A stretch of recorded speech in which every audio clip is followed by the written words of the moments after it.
Alia হযরতের schedule বয়ানের পরে ছিল হযরত অত্যন্ত ক্লান্ত এবং অসুস্থ অনেকটা, সেই হিসাবে আপনাদের কাছে একটু আবদার করেছেন হযরত কিছু কথা রেখে একটু বিশ্রামে থাকবেন যাবেন। এই জন্য হযরত আরিফ বিন হাবিব সাহেবের আগে একটু কথা বলতেছেন। উনি আরিফ বিন হাবিব সাহেব একবারে কাছে এসে চলে গিয়েছেন। আপনারা আমাদের প্রচারে দেখেছেন বাংলাদেশের জাতীয় ওলামা ইকরাম এবং শীর্ষস্থানীয় ওলামা ইকরাম আজকের মাহফিলে একের পর এক বয়ান করবেন ইনশাআল্লাহ। আপনারা মন ভরে বয়ান শুনতে পারবেন।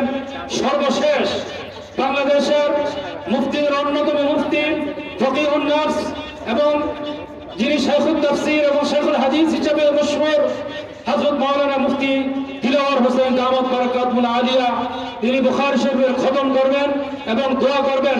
আমি আশা করি বুখারী শরীফের খতমের পরে দোয়া কবুল হয়। হাজার অভিজ্ঞতা আছে, আপনারা সেই মকবুল দোয়া নিয়ে সকলে বাসাবাড়িতে ফিরে যাবেন।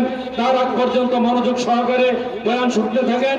এখন আপনাদের সামনে মূল্যবান তাকরীর পেশ করবেন শাহরি বাগদাদী রহমতুল্লাহি আলাইহি, মাজার মসজিদের সম্মানিত খতিব হযরত মাওলানা হাফেজ আব্দুল মোমেন দামাত বারাকাতুহুল আলিয়া।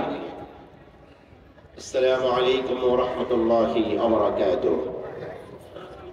الحمد لله رب العالمين والصلاة والسلام على سيد المرسلين وعلى آله وأصحابه أجمعين. قال الله سبحانه وتعالى يريدون ليطفئوا نور الله بأفواههم والله متم نوره ولو كره الكافرون. صدق الله العظيم. الحمد لله.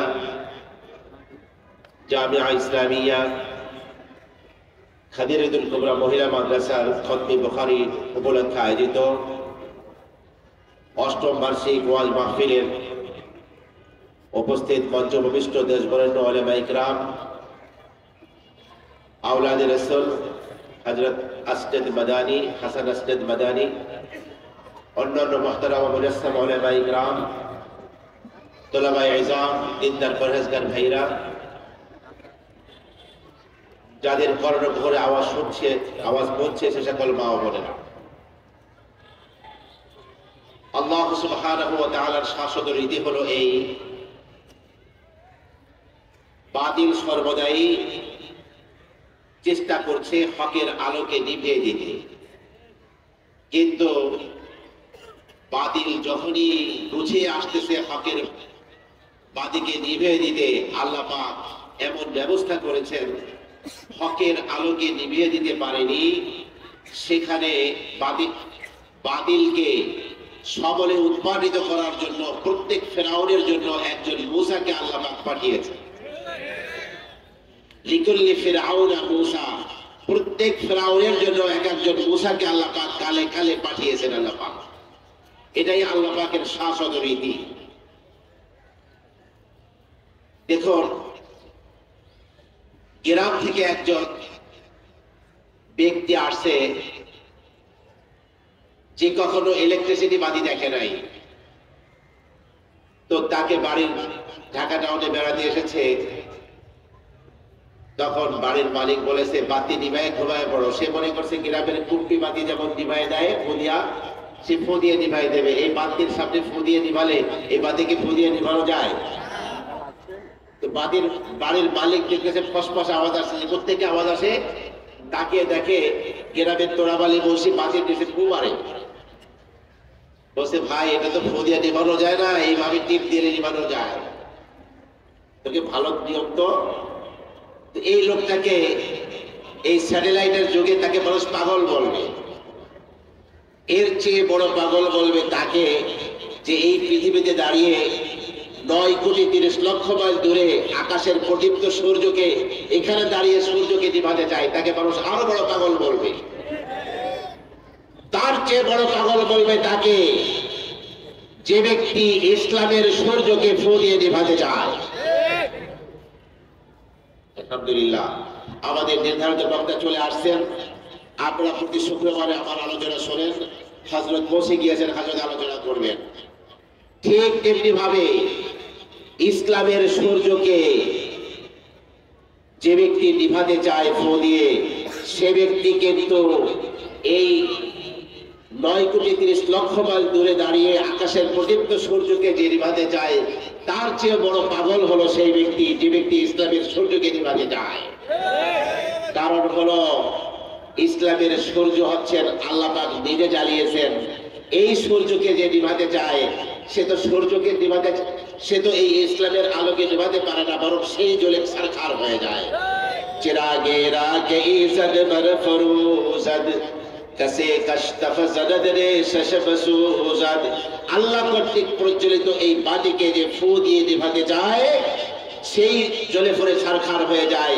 ইসলামের বাতিকে কখনো ফু দিয়ে নিভানো যায় না, বরং এই ইসলামের বাতি থেকে যে ব্যক্তি সরে যাবে সেই অন্ধকারে পড়ে যাবে। দেখুন, এই হলো সূর্য। এক সময় বলা হতো যে সূর্য স্থিরভাবে দাঁড়িয়ে থাকে আর পৃথিবী ঘুরে আসে। তো তখন অশামসু তাজরি, যে সূর্য চলে আর পৃথিবী ঘুরে, তখন মানুষেরা বই লিখত পৃথিবী নয় সূর্য ঘোরে। সর্বশেষ গবেষণা দেখা গেছে পৃথিবীও ঘোরে সূর্যও ঘোরে। একজন জিজ্ঞাসা করছে দুনিয়া ঘোরে না সূর্য ঘোরে, বলে কি তোর মাথা ঘোরে বেটা। এখন আমার ভাইয়েরা, বিষয়টি হলো এই, যেই বছর ইন্দোনেশিয়ায় স্পেনের সূর্য ইসলামের সূর্য ডুবেছে, ওই বছরে ইন্দোনেশিয়ার মানুষকে আল্লাহ পাক মুসলমান বানিয়েছেন। ইসলাম আল্লাহ পাক ইসলামকে টিকিয়ে রাখার জন্য কোন দেশের মানুষের কাছে আল্লাহ পাক ঠেকা নন। কোন দেশের মানুষকে মানুষ যদি ইসলামকে ছেড়ে দেয়, আরেক দেশের মানুষ ইসলামকে গ্রহণ করবে। তোমরা যদি ইসলামকে ছেড়ে দাও, তোমরাই পচবে, তোমরাই ধ্বংস হবে, আরেক দেশের মানুষ মুসলমান হয়ে যাবে। এই জন্য আমাদের সকলকে এখন সমস্ত তন্ত্রমন্ত্রকে ছেড়ে দিয়ে একমাত্র এই দেশের মানুষকে শান্তির আলোয় আশ্রয় নিতে হবে। আমরা সমস্ত তন্ত্রমন্ত্র দেখেছি, এখন একমাত্র আমাদেরকে ইসলাম গ্রহণ করতে হবে। সবাই রাজি আছি ইনশাআল্লাহ? ইসলামের আদর্শের ছায়াতলে সকলকে চলে আসতে হবে। ইসলামকেই 1947 সালে 190 বছর শাসন করে ইংলিশ মিডিয়ারা ইংলিশ থেকে বিতাড়িত হয়েছে, কিন্তু আমরা 1947 সাল থেকে এখন পর্যন্ত 2024 সাল এখন পর্যন্ত সেই ইংলিশের সেই আমরা তাদের সে পচা মতবাদ দিয়ে এখনো শাসিত হচ্ছি। অথচ আমাদের কোরআন আমাদের কাছে আছে। আল্লাহ বলছেন ওয়ামাল্লাম ইয়াহকুম বিমা আনজালাল্লাহু ফাউলাইকা হুমুল কাফিরুন ফাউলাইকা হুমুল ফাসিকুন ফাউলাইকা হুমুজ জালিমুন। আল্লাহ কর্তৃক প্রজ্বলিত আইন দিয়ে যারা শাসন ক্ষমতা চালু না করে তারা কাফির, তারা জালিম, তারা ফাসিক। আমরা সকলেই যদি আল্লাহ কর্তৃক এই প্রজ্বলিত এই কোরআন দিয়ে শাসিত না হই, আমরা জালিম, ফাসিক এবং আমরা কাফির হয়ে যাব। এই জন্য সকলেই এই কোরআনী অনুশাসন যাতে চালু হয়ে যায় সেই ব্যবস্থা এখন শাসনতন্ত্রে কোরআনকে নিয়ে যেতে হবে। আইন, কোরআনের আইন দিয়ে আমাদের দেশকে শাসন করতে হবে। আল্লাহ সুবহানাহু ওয়া তাআলা আমাদেরকে কোরআনের শাসন অধীনে নিয়ে আসার তৌফিক দান করুন। চিৎকার করে বলুন আমিন। আমি আমাদের মুহতারাম বক্তাকে ছাড়ার আগে মাত্র 2 মিনিট কথা বলবো।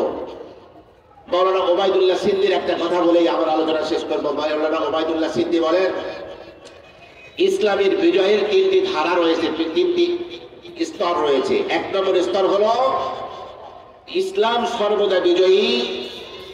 আপনার দলিল এবং প্রমাণের দিক থেকে ইসলাম যখন এসেছে তখন থেকে এই পর্যন্ত প্রমাণ এবং দলিলের দিক থেকে ইসলাম চির বিজয়ী। আজ পর্যন্ত হয়তো আমাদের ত্রুটি বিচ্যুতির কারণে কাফেররা সাময়িক কখনো অস্ত্রের দিক থেকে অথবা ওরা কোনো কারণে হয়তো বিজয়ী হয়ে আসে, কিন্তু প্রমাণের দিক থেকে দলিলের দিক থেকে এখনো আমরা বিজয়ী আছি। এক বর্তমান জাতির নায়কের সাথে পারছে না, এর পূর্বে আহমদ দিদাদের সাথে কিন্তু পারে নাই। গোটা পৃথিবীর সুয়াজারাত নামক বিশ্ববিখ্যাত পোপ পাদ্রী সব এক পাশে গিয়েছিল, আহমদ দিদার একা দাঁড়িয়েছিল। দক্ষিণ আফ্রিকায় বিতর্ক হয়েছে, গোটা পৃথিবীর স্যাটেলাইট সভ্যতার সমস্ত স্যাটেলাইট গুলো একসাথে লাইভ কাস্টিং করছিল।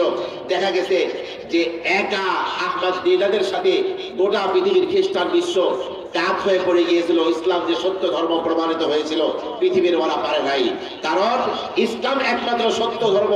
গোটা পৃথিবীর পোপ পাদ্রী পুরোহিতরা এসে ইসলামের সামনে কেউ এক ঘন্টা টিকার মতো কোন দলিল পৃথিবীর কেউ দেখাতে পারবে না। দলিলের দিক থেকে ইসলাম বিজয়ী ছিল, আছে, কিয়ামত পর্যন্ত থাকবে। 1। 2 নম্বর হলো যদি কখনো পৃথিবীর কোন ভূখণ্ডে একজন মুসলমান নির্যাতিত হয়, তাহলে পৃথিবীর যেখানেই একজন মুসলমান থাকবে পাগলের মতো ছুটে আসবে তাকে সাহায্য করার মতো। এই অবস্থা যতদিন পৃথিবীতে খেলাফত প্রতিষ্ঠা ছিল ততক্ষণ এই অবস্থা ছিল।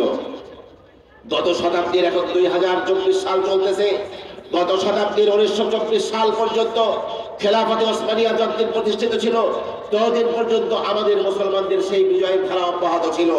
কিন্তু পৃথিবীর সবচেয়ে পচা ব্যক্তিত্ব কামাল আতাতুর্কের মাধ্যমে কাফের বেঈমানেরা ইসলামের সেই খেলাফতকে ধ্বংস করার পর থেকে, আমাদের মুসলমানদেরকে ছিন্ন ভিন্ন করার পর থেকে সেই ধারা নষ্ট হয়ে গিয়েছে। আর কাফেররা আমাদেরকে নিয়ে হোলি খেলা খেলছে।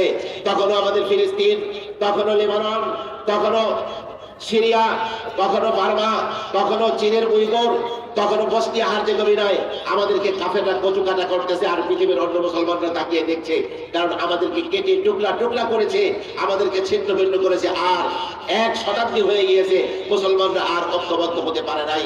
অথচ এই ভারতের জলদস্যুরা আক্রমণ করার পরে নাহিদ নামে একটা মেয়ের রক্ত দিয়ে চিঠি লিখেছিল পরম জালিম এক শাসক হাজ্জাজ ইবনে ইউসুফের কাছে, যে হাজ্জাজ, তোমার রক্ত যদি ঠান্ডা হয়ে না থাকে, এক আত্মাভিমানী জাতির এক কন্যা চিঠি লিখছি, তুমি আমাদের সাহায্যে ছুটে আসো। তখন এত বড় জালিম শাসক লাব্বাইকা ইয়া বিনতি, হে মেয়ে আমি হাজির আছি, সে তখন সৈন্য পাঠিয়েছিল মোহাম্মদ বিন কাসিম তার জামাতা এবং সেনাপতি, তার মাধ্যমে ভারতবর্ষে প্রথম ইসলাম এসেছিল। তাহলে সেই দিন ছিল একজন মুসলমান কোথাও নির্যাতিত হলে গোটা পৃথিবীর মুসলমানরা ঝাঁপিয়ে পড়েছিল। এটা হলো ইসলামের বিজয়ের দ্বিতীয় ধারা।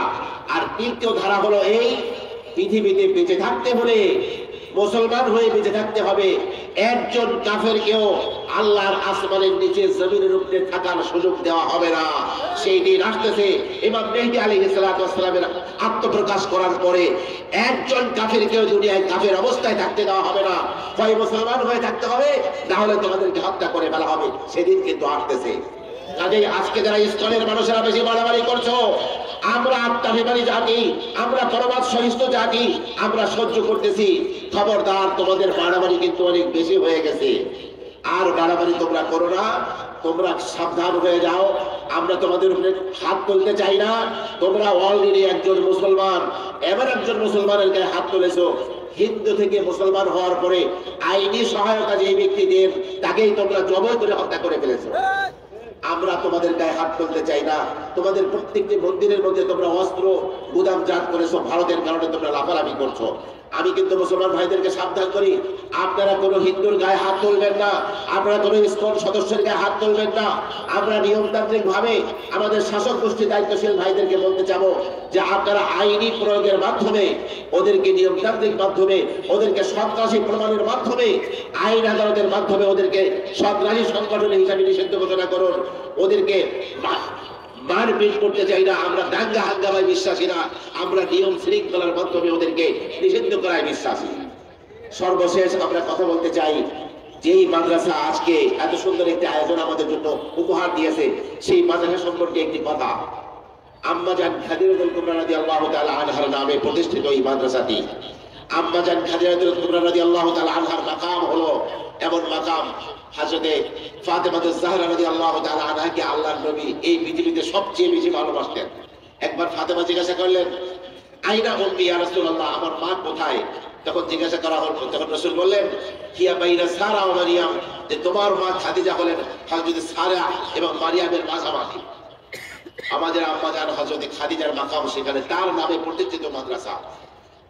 আওলাদে রাসূল হযরত হাসান আসজাদ মাদানীকে পাওয়া গিয়েছে বিধায় অত্যন্ত অল্প সময়ের ব্যবধানে আমাদের ভাই মুফতি ওলিউল্লাহ মাদ্রাসার প্রতিষ্ঠাতা প্রিন্সিপাল, তিনি অল্প সময়ের নোটিশে এরকম বিশাল একটি মাহফিল তিনি প্রতিষ্ঠা করেছেন, যার কারণে বিরাট এক অর্থনৈতিক ধাক্কা তার উপরে এসেছে। আমি অল্প সময়ের আমাদের বড় অত্যন্ত গুরুত্বপূর্ণ মেহমানকে বসিয়ে রেখে কথা বলছি।